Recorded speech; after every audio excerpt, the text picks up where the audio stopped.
Good morning to all of students. हमारी unit number 4 that is work energy and power वाला topic हमारा चल रहा है। तो आज हम जो पावर है उसका डायमेंशनल फॉर्मूला, उसकी जो यूनिट्स हैं उसके बारे में हम डिस्कशन करेंगे। तो चलिए सबसे पहले जहां पे हमने छोड़ा था कल वहीं से शुरुआत करते हैं और फिर डायमेंशनल फॉर्मूला बनाना सीखेंगे इसका। देखिए पावर का जो फॉर्मूला हमने कल पढ़ा था डॉट प्रोडक्ट की टर्म्स में कि P is equal to force vector into में वेलोसिटी वेक्टर। क्लियर? क्योंकि जो फोर्स है और जो वेलोसिटी है दोनों ही वेक्टर क्वांटिटी है, तो आप पावर को डॉट प्रोडक्ट की टर्म्स में लिख सकते हैं क्योंकि एक स्केलर क्वांटिटी भी है।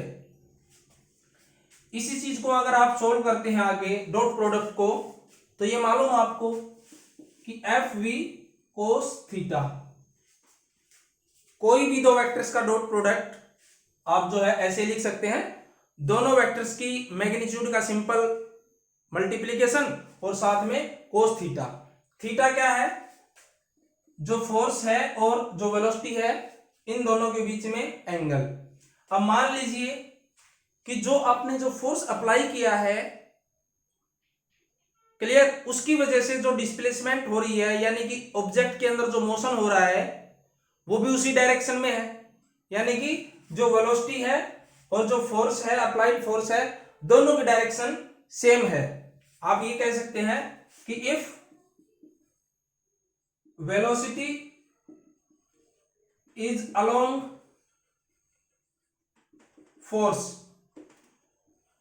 तो दोनों के बीच में एंगल क्या बनेगा? थीटा इज इक्वल टू 0 बनेगा। तो यहां से आपके पास में क्या हो जाएगा? P is equal to F V cos 0, और कोस 0 की वैल्यू क्या रहती है आपकी? 1 एफ वी इंटू 1, और पावर क्या आ जाएगी? सिंपली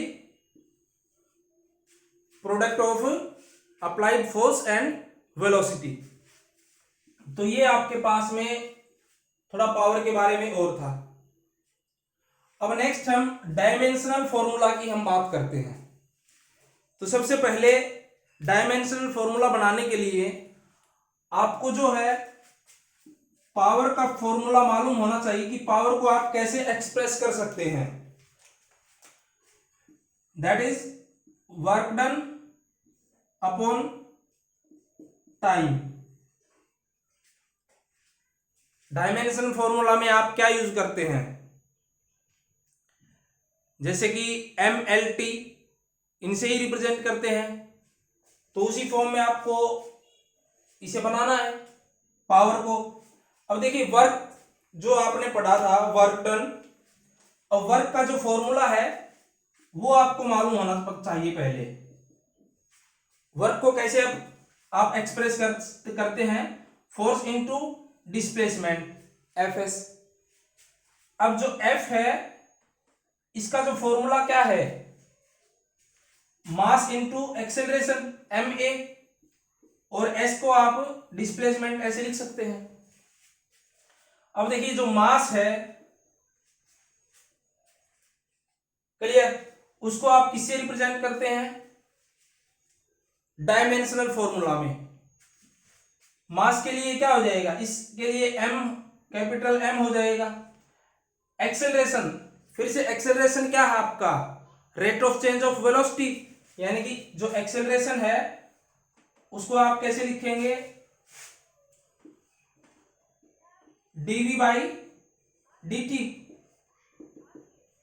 अब देखिए वेलोसिटी है, तो वेलोसिटी में जो चेंज हो रहा है विद रिस्पेक्ट टू टाइम है, तो इसके लिए आपका जो फॉर्मूला बनेगा वेलोसिटी यानी कि मीटर पर सेकेंड स्क्वायर रहेगा आपके पास में।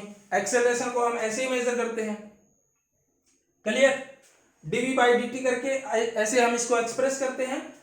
अब देखिए ये आपके पास में मीटर है, मीटर को आप किस में एक्सप्रेस करते हैं? डायमेंशनल फॉर्मूला में L से रिप्रेजेंट करते हैं।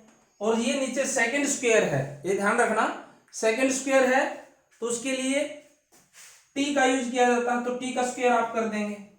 तो यहां से मेरे पास में क्या बन गया, एक्सेलरेशन का डायमेंशन फॉर्मूला क्या बन गया, L/t²।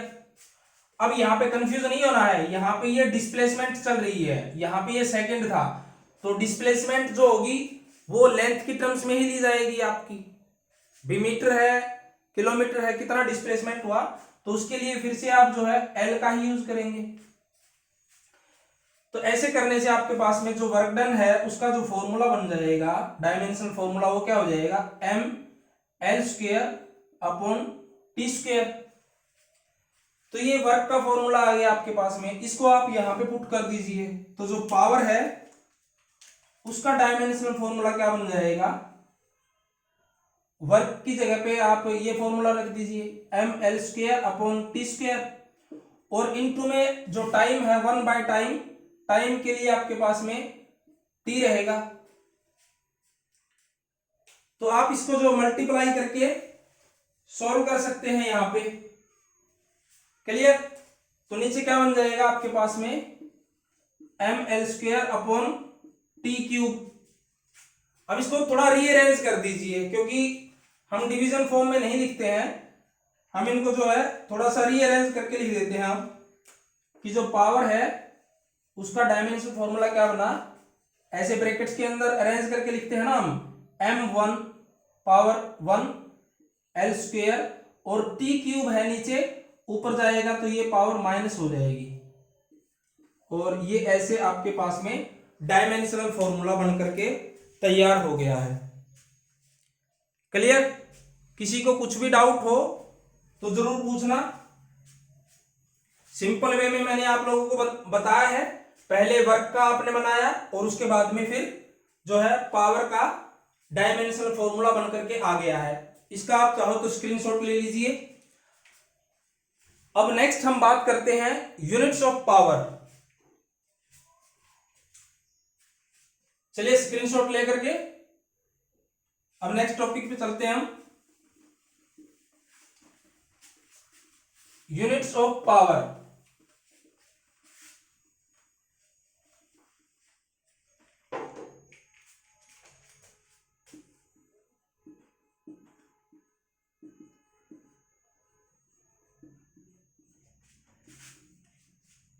देखिए वहीं से बेसिक फॉर्मूला से अपना शुरू करेंगे कि जो पावर है उसको कैसे मेजर करते हैं हम, work done upon time. Clear. तो जो पावर है उसकी यूनिट हम पता करेंगे। अब अगर जो वर्क डन है उसकी यूनिट और टाइम की यूनिट अगर आपको मालूम है तो आप इजीली फाइंड आउट कर सकते हैं। देखिए जो वर्क डन है इसको हम मेजर करते हैं जूल में,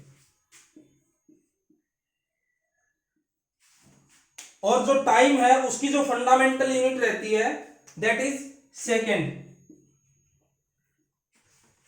सेकेंड जो कि टाइम की फंडामेंटल यूनिट है, तो यहां पे वर्क डन की जो फंडामेंटल यूनिट है वो है जूल, और टाइम की जो फंडामेंटल यूनिट है दैट इज सेकेंड। जैसे मिनट आवर होते हैं ना, ऐसे ही second is the fundamental unit of time.